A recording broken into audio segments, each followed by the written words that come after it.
भारतीय घटनेचे शिल्पकार महामानव डॉक्टर बाबासाहेब आंबेडकर यांच्या 69व्या महापरिनिर्वाण दिनानिमित्त लोणावळ्यात त्यांना अभिवादन करण्यात आले। भारतरत्न डॉक्टर बाबासाहेब आंबेडकर स्मृती भवन विश्वस्त समिती, बौद्धजन सेवा संघ तसेच रमामाता महिला मंडळ सिद्धार्थनगर लोणावळा यांच्या वतीने बोधिसत्व डॉक्टर बाबासाहेब आंबेडकर यांचा पवित्र अस्थिकलश दर्शनासाठी ठेवण्यात आला होता। या अस्थिकलशाच्या दर्शनाकरता सकाळी 7 ते रात्री 10 वाजेपर्यंत अभिवादन करण्यासाठी आवाहन करण्यात आले होते। भारतरत्न डॉक्टर बाबासाहेब आंबेडकर स्मृती भवन विश्वस्त समिती सदस्य पदाधिकारी, बौद्धजन सेवा संघ पदाधिकारी सदस्य, त्याचप्रमाणे रमामाता महिला मंडळाचे सर्व सदस्य यांनी सामूहिकरित्या लोणावळा छत्रपती शिवाजी महाराज चौकात असलेल्या डॉक्टर बाबासाहेब आंबेडकर यांच्या पुतळ्याला पुष्पहार अर्पण करून अभिवादन केले। यावेळी विविध क्षेत्रातील मान्यवर, नागरिक तसेच अनेक बौद्धजन यावेळी उपस्थित होते। भारतरत्न डॉक्टर बाबासाहेब आंबेडकर स्मृती भवन विश्वस्त समिती, बौद्धजन सेवा संघ, त्याचप्रमाणे रमामाता महिला मंडळ यांच्या संयुक्त विद्यमाने डॉक्टर बाबासाहेब आंबेडकरांचा 69वा महापरिनिर्वाण दिन या ठिकाणी आपण संपन्न करत आहोत। आज या निमित्तानं आपल्या जयपूर बुद्धविहारामध्ये उपस्थित असलेले सन्माननीय राजेंद्रजी सोनवणे, त्याचप्रमाणे सन्माननीय संजयजी गायकवाड, सन्माननीय मुबीन इनामदार, त्याचप्रमाणे 69वा महापरिनिर्वाण दिन या ठिकाणी संपन्न होत करत असताना बाबासाहेबांच्या जीवनाबद्दल जर बोलायचं झालं तर आज आपण जे जीवन उपभोगत आहोत ते केवळ बाबासाहेबांमुळे। बाबा आपल्या बौद्ध धर्माच्या आधीचा पूर्व इतिहास आपल्या सर्वांना माहीतच आहे, परंतु या ठिकाणी बाबासाहेबांनी जे आपल्याला आंबेडकर चळवळीच्या अनुषंगाने किंवा आंबेडकर चळवळीने आपल्याला जे कार्य करण्याचं एक महत्त्वाची जबाबदारी दिलेली आहे, ती आपल्या समाजाची सामाजिक, राजकीय, धार्मिक प्रगती करण्याची जबाबदारी आपल्यावरती आहे। शैक्षणिक जबाबदारी आपल्यावर आहे। या ठिकाणी बाबासाहेबांचा अस्थिकलश आपल्या या जैतवन बुद्धविहारात आहे।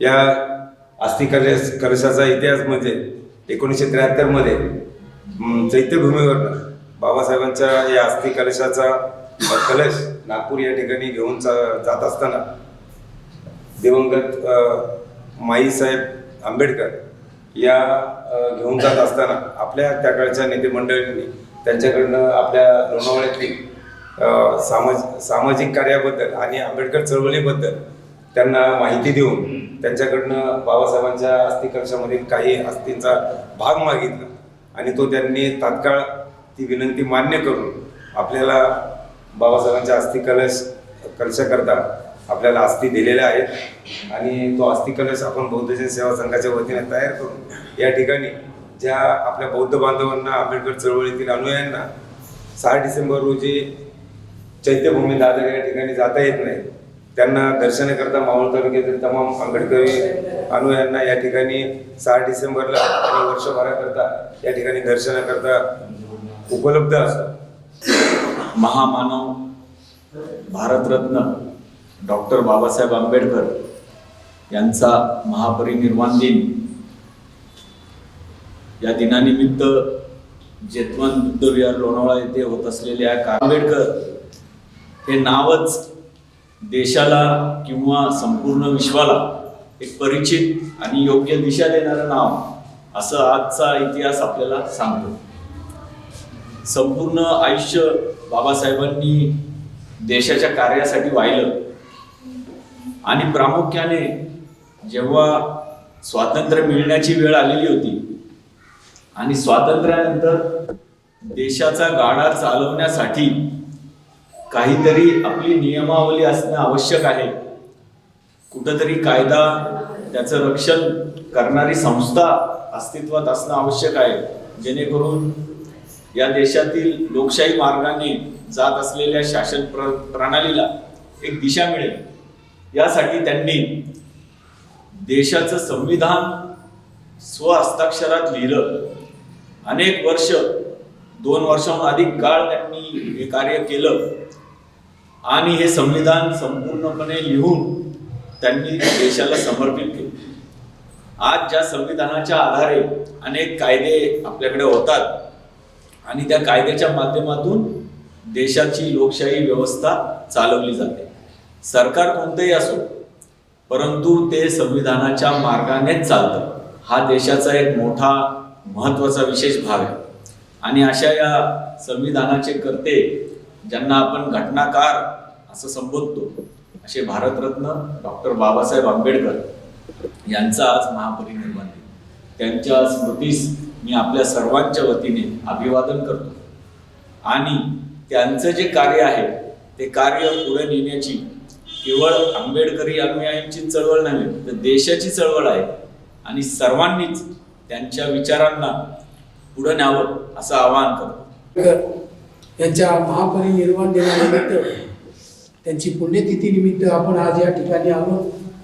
आणि आज त्यांनी केलेल्या कार्याचं स्मरण म्हणून आपण या ठिकाणी जमतो, त्यांच्या गणेशाला अभिवादन करतो. आणि आमच्या सर्व ज्येष्ठ नागरिक मंडळी या ठिकाणी येऊन आम्ही प्रत्येक वर्षी या ठिकाणी येतो आणि बाबासाहेबांच्या कलशाला विनम्र अभिवादन करतो. त्यांना अभिवादन होईल, कारण त्यांच्या विचाराने आपण प्रेरित झालो पाहिजे आणि ते विचार आपण आचरणात आणले पाहिजेत. आज या ठिकाणी अतिशय आनंद, याचा महापरिनिर्वाण दिनाच्या दिवशी आपण प्रत्येकजण येऊन त्यांना अभिवादन करतो. त्यांच्या 69व्या महापरिनिर्वाणानिमित्त मी प्रथमतः अभिवादन करतो. आज खरं पाहिलं तर त्या भारत देशाला उज्ज्वल भविष्य निर्माण करून दिलं. आज भारत देशाची प्रतिमा जगामध्ये उंचवलेली आहे.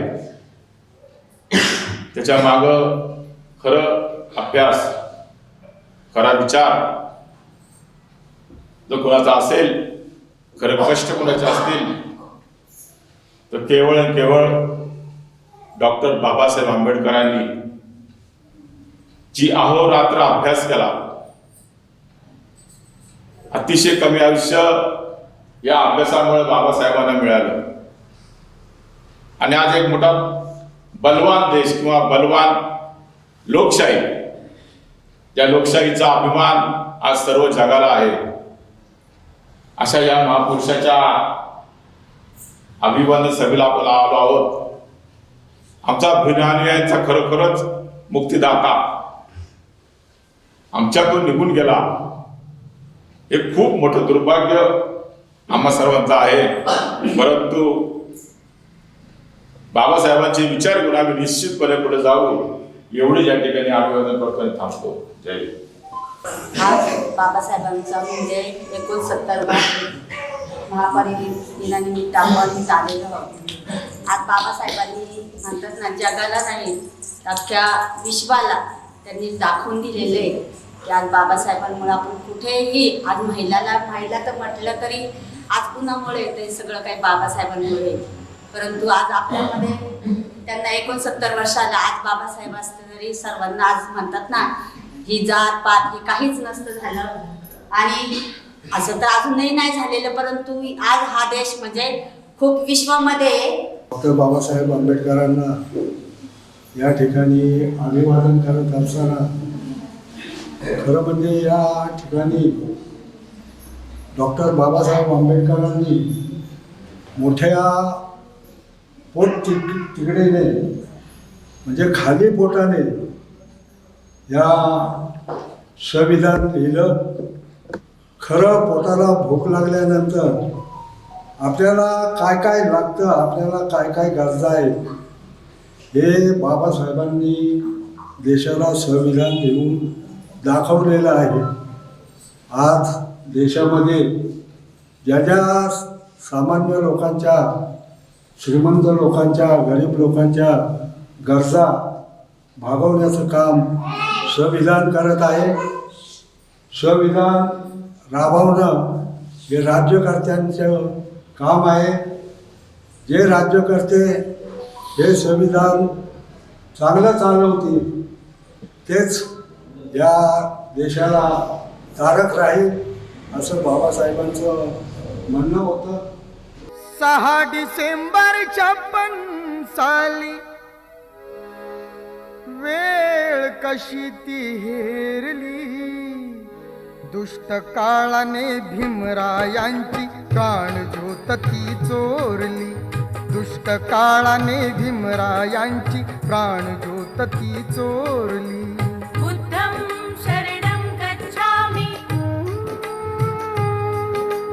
धम्मं शरणं गच्छामि. तपून बसला होता काळ कसा महापुरुषावरती, देशोदेशी वार्ता पसरता हादरून गेली ही धरती. काळजातील हंस हरपला दर्याला आली भरती, सूर्य बुडाला अंधार झाला म्हणून जनता ही झुरती. प्रगतीचे ते युगे दिनाची, प्रगतीचे ते युगे दिनाची गुपित मागे सारली, दुष्ट काळाने भीमरायांची प्राणज्योत ती चोरली. बुद्धं शरणं गच्छामि, धम्मं शरणं गच्छामि, संघं शरणं गच्छामि. मावळ तालुक्यातील ताज्या घडामोडी पाहण्यासाठी मावळ वार्ताच्या यूट्यूब चॅनलला सबस्क्राईब करा. तसेच बेल आयकॉन बटन दाबायला विसरू नका व फेसबुक पेज फॉलो करा. धन्यवाद.